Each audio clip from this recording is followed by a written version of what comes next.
What I like best about Bertrand Russell's writing is that he's kind of a cheeky bastard. His short essay, Why I Am Not a Christian, is a clear and concise response to arguments for theism that were common during the first half of the 20th century, and it's also quite funny at parts. Here's his response to the argument from natural law, which says that the universe obeys laws, therefore there must be a lawmaker. Human laws are behests, commanding you to behave a certain way, in which way you may choose to behave or you may choose not to behave.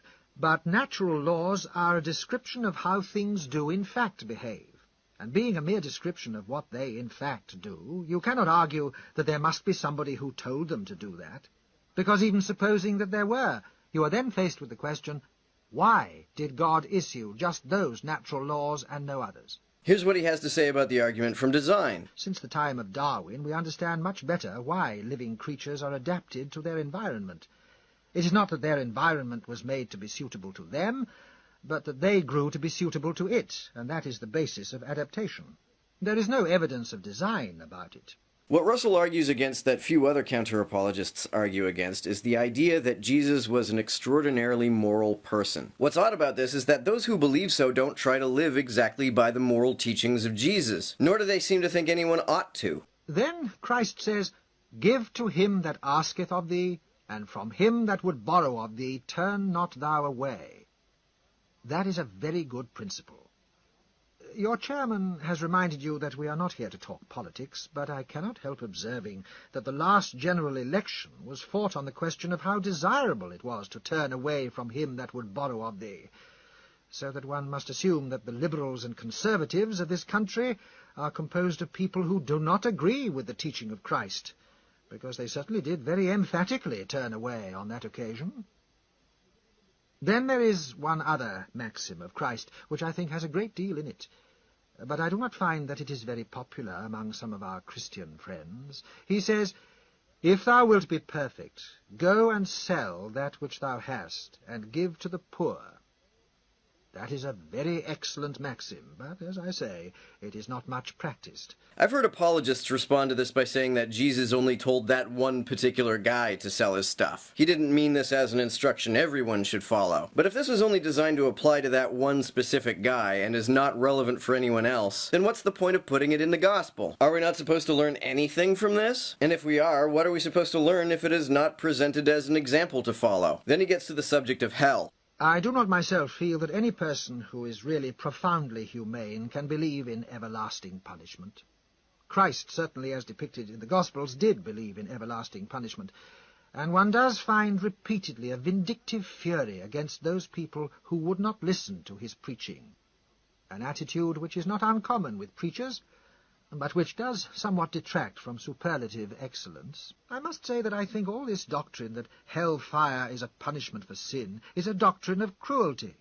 It is a doctrine that put cruelty into the world and gave the world generations of cruel torture, and the Christ of the Gospels, if you could take him as his chroniclers represent him, would certainly have to be considered partly responsible for that. Then there is the curious story of the fig tree, which always rather puzzled me.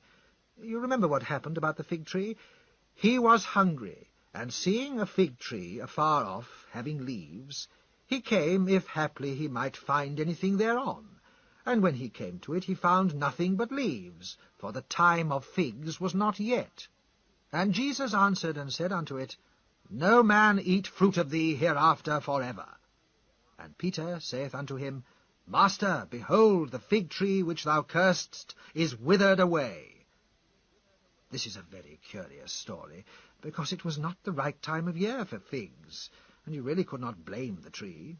Ironically, this story is analogous to how Yahweh seems to judge people on the basis of their innate nature, like original sin rather than things they can control. It's not just the case that Christianity has rules that seem to do nobody any good. There are also rules that seem to do harm. Supposing that in this world that we live in today, an inexperienced girl is married to a syphilitic man.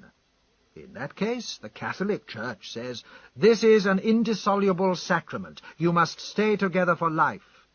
And no steps of any sort must be taken by that woman to prevent herself from giving birth to syphilitic children. That is what the Catholic Church says. I say that that is fiendish cruelty, and nobody whose natural sympathies have not been warped by dogma, or whose moral nature was not absolutely dead to all sense of suffering, could maintain that it is right and proper that that state of things should continue. He finishes the essay by arguing in favor of a moral system that is not based on Scripture or the supernatural. We ought to stand up and look the world frankly in the face. We ought to make the best we can of the world, and if it is not so good as we wish, after all, it will still be better than what these others have made of it in all these ages. A good world needs knowledge, kindliness, and courage. It does not need a regretful hankering after the past, or a fettering of the free intelligence by the words uttered long ago by ignorant men. It needs a fearless outlook and a free intelligence. It needs hope for the future, not looking back all the time toward a past that is dead, which we trust will be far surpassed by the future that our intelligence can create.